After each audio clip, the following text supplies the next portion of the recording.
Everyone. I'm Jamie Roncone, and I just wanted to share a few words with you today about ringing the bell.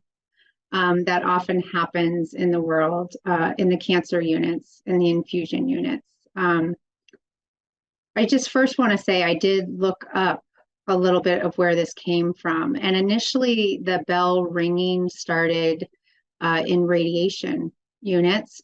And when you completed a series of treatments or radiation, the bell was rung to celebrate your completion of treatments.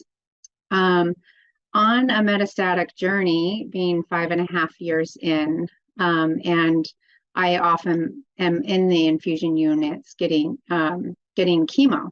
So I had a day where I was feeling pretty low, and I realized the bell had been in the infusion unit.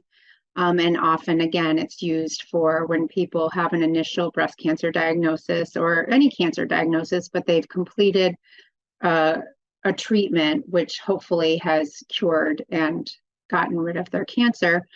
They get to ring this bell in celebration. All the nurses celebrate with them, and it's a really great thing. So just a short snippet about my journey is initially when I had my first breast cancer diagnosis, I went through treatments, and my treatment was surgery. I did not have chemo. I did not have to go into the radiation units, and I didn't ever have a chance to ring the bell, even though I technically was treated and finished treatment. And so then on my experience with metastatic, sitting in my own treatments, people started ringing the bell one day, and it really disturbed me because I was in the mindset of, well, I never got to ring the bell, and I'll never get to ring the bell because, as we know, we're never finished with treatment.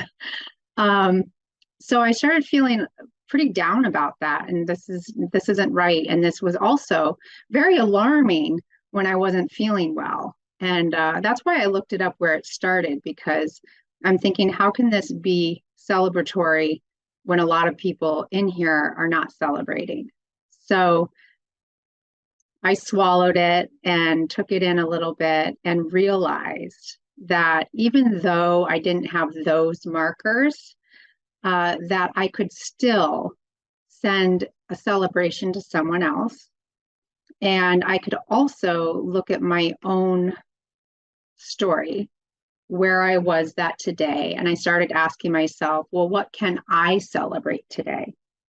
And part of it was just even the fact that I was able to be where I was, receiving treatment where I was. And so I started to shift in that way. Not that it's not a hard pill to swallow sometimes, because you know that someone's off and you know they're going to go back to their life, and I'm having to make adjustments daily. But that was really what came out of it for me.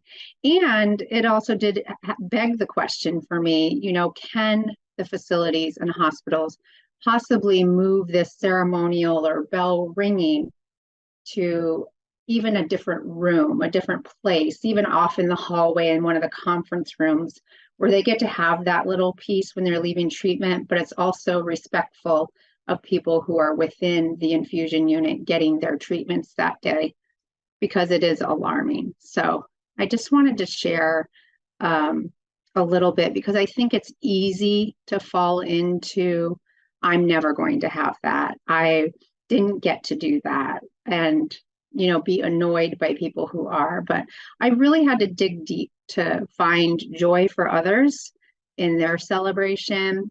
And then it reminded me, how can I celebrate where I am, from where I am? Maybe it's not the end of treatment, but I have something to celebrate every day.